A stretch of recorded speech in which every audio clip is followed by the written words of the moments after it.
Hello everyone, Juhi here, and today we are going to review an amazing book, The Chimp Paradox. This was my book for this week. I hope you all are reading your book weekly, and if not, start reading it from today itself. I hope this video motivates you. And when you start reading, your mind expands and you grow tremendously. Who doesn't want that kind of growth? We all want, right? So start reading from today onwards. Devote at least 15 to 20 minutes daily, and gradually you will be able to read more, right? So let's get to this book, The Chimp Paradox. Here the author Steve Peters divides our psychological mind into three parts. First is the chimp, which always thinks emotionally. Second is human, which thinks logically. And third is the computer. So whatever inputs the chimp and human provides, computer processes it, and then we take actions accordingly. So computer has no filters. Whoever wins between the chimp and the human and whose input is given to the computer, it processes that, and that shapes our life. So let's now see the traits of a chimp. A chimp is emotional driven, it sees gray areas, it is irrational, and it has no gray areas in the life of a chimp. It always sees life as black and white, and it it is very emotion driven, takes emotional judgments, and is vigilant to dangers, catastrophic, and is always seeking security and safety. Now, traits of a human is it is very logical, rational, it thinks with context and perspective, there are gray areas, and it takes balanced decisions. Now, both have different agendas. Agenda of chimp is procreation. So if you have really very high sex drive, your chimp is very healthy. It always seeks pleasure and safety and comfort. And the human agenda is seeking purpose in life. It thinks of self, it thinks of society. Now, just like we have our skin, hairs, and eyes, color, everything is given to us on birth. So chimp is also part of it, and it is given to us on our birth, and it stays with us throughout the life and dies with us. So we cannot remove chimp altogether. All we can do is to manage it. So how can we manage it? First of all, we should have a development time in our schedule. In those 10 minutes, we should reflect our 24 hours, how we spent our day, and think of how we managed the chimp, and write it in 1 to 2 lines. So reflect whether the chimp won or the human mind won. So gradually reflect your days daily, and that way you will be able to see your thought patterns. So this is the first activity suggested by the author. Have a development time in your routine. Then if recognize whether chimp is working or human mind is working. So if you have what ifs, a lot of what if I fail, what if I get hurt, what if I get a bad headache on waking up early. So if you have such what ifs, so it is the chimp which is working.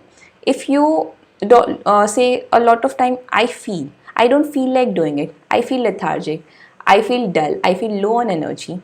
So when it is feelings driven, you understand that it is because chimp mind is working. So first recognize whether your chimp mind is working or the human mind is working. And then what we can do of chimp? Chimp is 5x times stronger than human.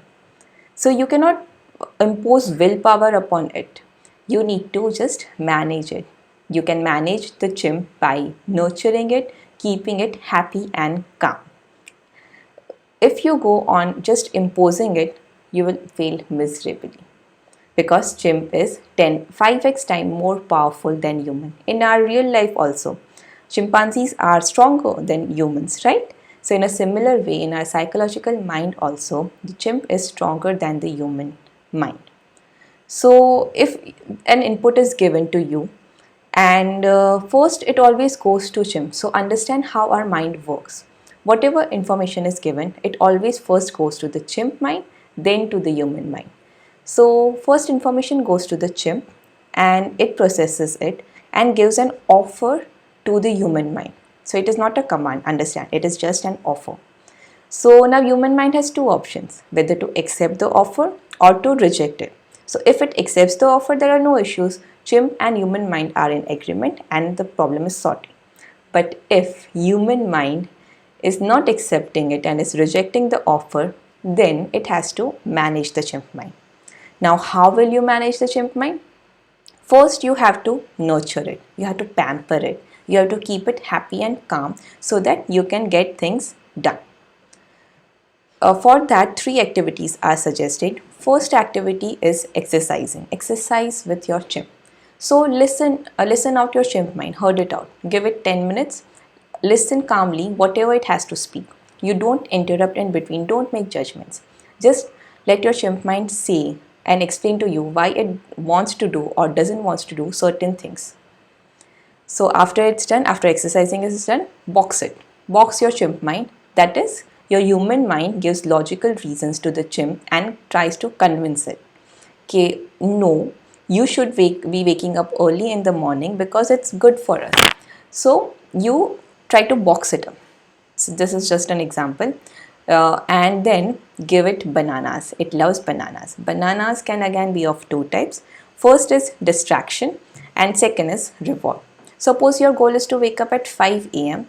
So as soon as your alarm hits, your chimp mind starts saying, it's so warm here, I feel so good here, I don't want to wake up, I don't want to get up. Let's stay here for some more time. But what your human mind have to say as a distraction? We won't think till we are on our feet. Simple, right? And that will make the chimp mind not speak anything. So there will be a pause and then you will be able to get things done and get over your chimp mind. Other example is for the reward. Suppose you have to send 10 mails at your workplace and you don't feel like sending any of them. You feel very dull and lethargic and you badly need a coffee.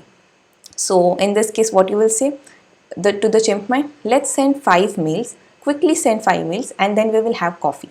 So if it does something, it will get reward. So that way you can tame your chimp mind and you can manage it for you to have the life you want.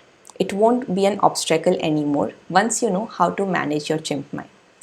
Another activity which the author suggests is NEAT, N-E-A-T. N for normal. So become normal. See, chimp is always going to stay with you no matter what. So accept it. Become normal with the emotional outbursts, these cravings, this emotional outbursts, this emotion driven decisions, they are going to be there. So get normal with it. And then E is for expect. So expect it to happen. A is accept that chimp is there and T is take care of chimp by the techniques suggested. And this way you will be able to get above your chimp and live the life you have always dreamed of. So this book is really amazing. It has some amazing cartoons and vectors and very much to the point, logical book. Do read it if you get chance, and if you are thinking of which book to pick, I would strongly recommend you to read this Chimp Paradox by Steve Peters. It's an amazing book. So I hope you enjoyed, you learned something new. If you have any queries or I would love to know your opinions, do share in the comment section and don't forget to subscribe the channel. Thank you.